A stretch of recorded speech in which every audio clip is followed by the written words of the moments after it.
Hello, everyone, and welcome back to the Mr. and Mim's English channel, where learning English is easy and fun. I'm Carla. And I'm Robert. Hi, Carla. How are you today? I'm doing great, thank you. The sun is shining, I've got my cup of tea, and I'm ready for today's lesson. How about you? I'm feeling fantastic. Honestly, I'm really excited about today's topic. It's a big one. It really is. But before we get started, everyone listening, please remember to give this episode a like. Yes, click that little thumbs up button. And if you are new here, welcome.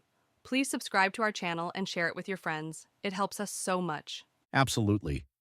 Okay, Carla, are you ready to dive in? I am. So today we are talking about a very big challenge for many English learners: how to stop translating in your head. Ah, yes, translating. I remember this stage. You hear something in English and then your brain goes, wait, what is that in my language? Exactly. You first think in your own language, and then you try to find the English words to respond. Which makes it a long three-step process. English, your language, back to English. Just thinking about it makes me tired. Me too. And the problem is, it's very slow. So slow. By the time you finish translating, the conversation has already moved on. Yes. Someone might ask, "How are you?" And while you're still translating, they're already talking about the weather or something else. Which makes you feel like you're always one step behind. Exactly. And there's another problem. Sometimes words don't match perfectly between languages. Right.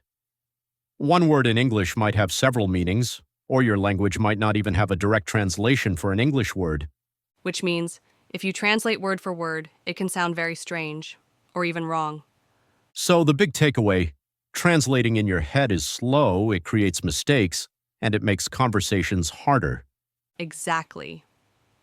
That's why our goal is to think directly in English, to build a direct connection. I like that idea. A direct road in your brain, from thought to English, without any detours. Perfect image. So today we're going to share 5 simple tips that will help you start thinking directly in English. Fantastic. I'm ready for tip number 1. Tip number 1, start small, really small. Begin with single words. Single words? Okay, like what? Just look around you right now. What do you see?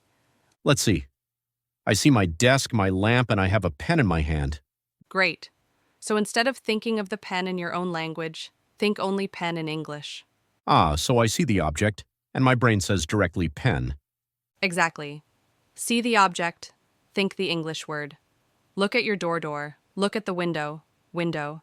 It's like labeling the world around me in English. Yes, you become your own little English labeling machine.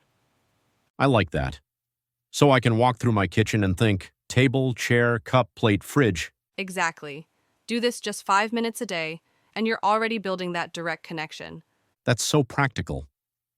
Okay, Carla, what's tip number 2? Tip number 2, use pictures. Pictures. I love pictures. How do they help? You can use flashcards. On one side, you put a picture, for example, a picture of the sun. On the other side, write the English word sun. Oh, I see. So you look at the picture and your brain thinks directly sun without translation. Exactly.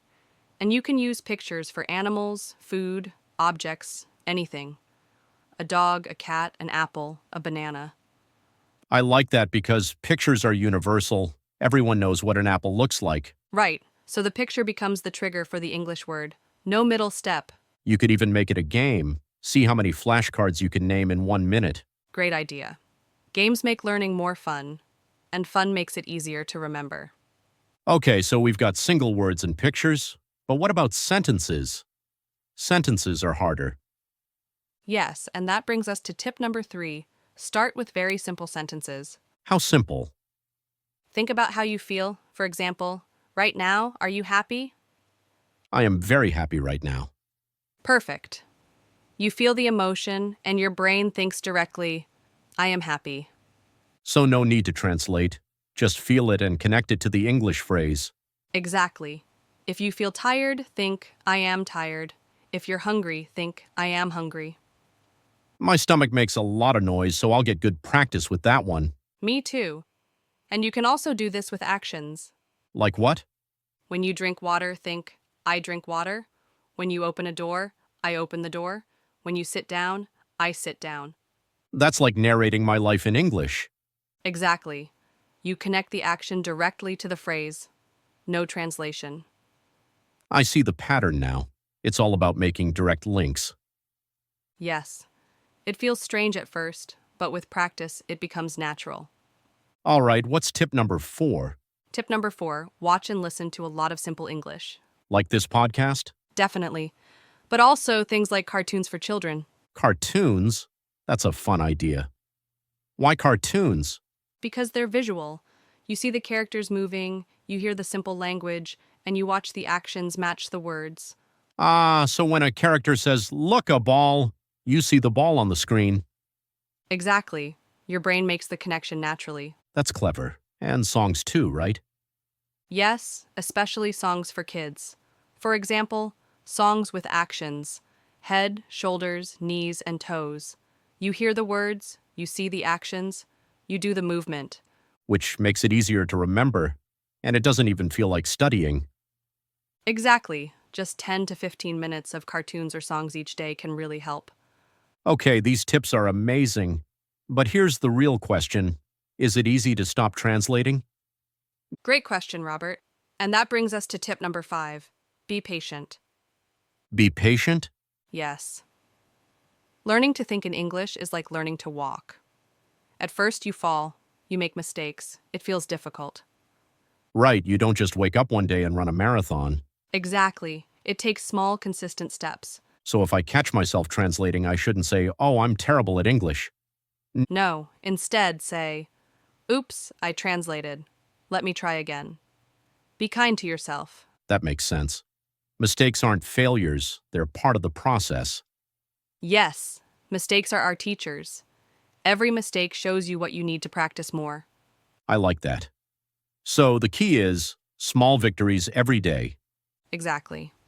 5 minutes of naming objects, 1 cartoon, 1 simple sentence. It all adds up.